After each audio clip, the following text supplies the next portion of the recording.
Well, hi there, Internet. My name's Court, and you've got courtside seats for my review of The Stand, Episode 4, The House of the Dead. Let's do it.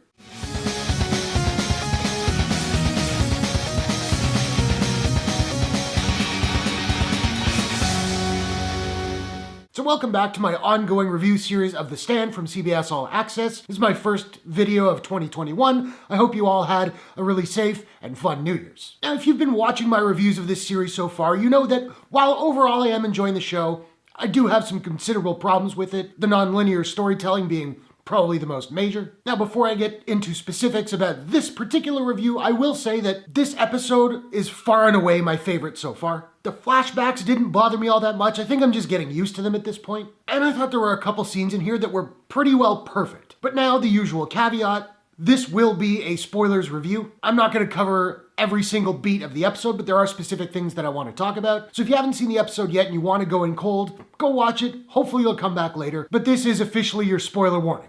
Cool? Cool. Moving on. One of the biggest criticisms I had with the very first episode, and it was down to the non-linear structure, was that it pretty much completely gave away that Harold Lauder was going to turn out to be a bad guy. And I found that really frustrating. Now, they kind of set up his turn at the end of the last episode, and then they're really leaning into it in this one, and I'm digging it. I mentioned that there were a couple scenes that I found just about perfect, and Nadine's seduction of Harold early in the episode was definitely one of those. Teague and Herb played the scene really nicely. It was sexy, it was creepy, and it totally worked for me. Now, Harold is a pathetic and tragic character in many ways, and they really accelerated that in this episode by showing him being completely emasculated 3 separate times. Not to put too fine a point on it, but when he's with Nadine, let's just say he's a quick draw, which is never what you want. Then later in the episode, though technically it's earlier in the story, Franny turns him down, and I didn't get an air of her trying to be cruel about it, but he took it pretty rough. And then when they find the guy who's holding the women hostage, and I'll talk more about that scene in a second, the guy absolutely humiliates him in front of everybody. And in that case, it's totally cruel and malicious, and I thought Owen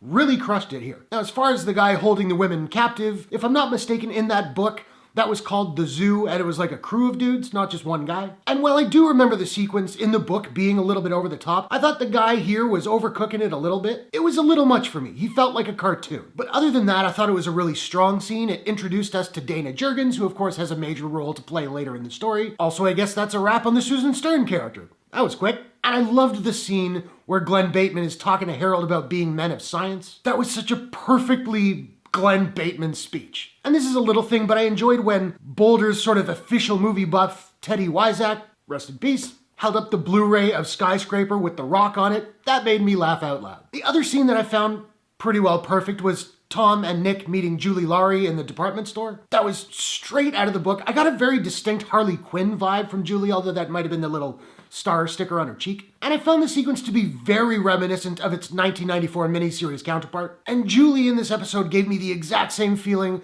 that I got from her in the book. You know, you've been on your own for a long time without, companionship, and this really attractive woman shows up and wants to get with you. But she's just so perfectly detestable in every way, the thought is actually kind of sickening. I thought they nailed it. I also laughed when Tom and Nick find a bus ad for Hemingford Home, which in the book was a town in Nebraska. Here, I guess it's a retirement community in Colorado. And it shows a bunch of elderly people sitting around a table, and one of them is Uncle Stevie himself. King finally gets his cameo. The most powerful scene for me in this episode was Larry and Nick seeing Tom off as he's heading off to be a spy in Vegas. That got me totally choked up. And I'm loving Brad William Henke as Tom. I think he's killing it. Another scene that really stood out to me was when the Boulder Free Zone managed to get the power back on. The joy was really palpable, I felt it. And then of course you have Larry doing the Jimi Hendrix thing. I appreciated that. Now, as I recall, in the book, Harold builds a bomb, whereas here they just show him gathering those shells that they use to prevent avalanches in the mountains. And this seems like such an arbitrary change to me. Harold is a bit of a genius in the original source material, so having him find these rather than making them,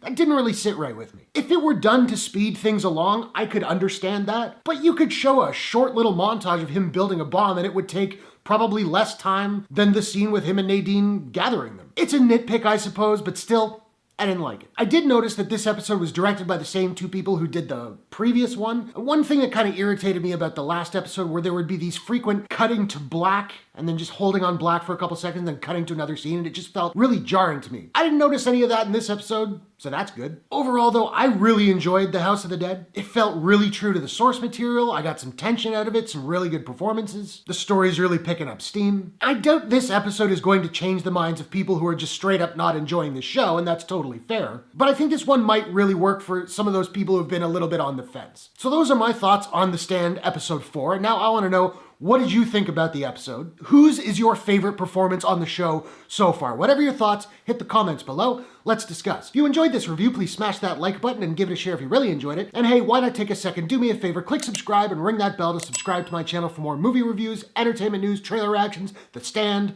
all that good stuff. Hope you guys are all safe and healthy. Thanks very much for watching. I'll see you all in the next one. Take care.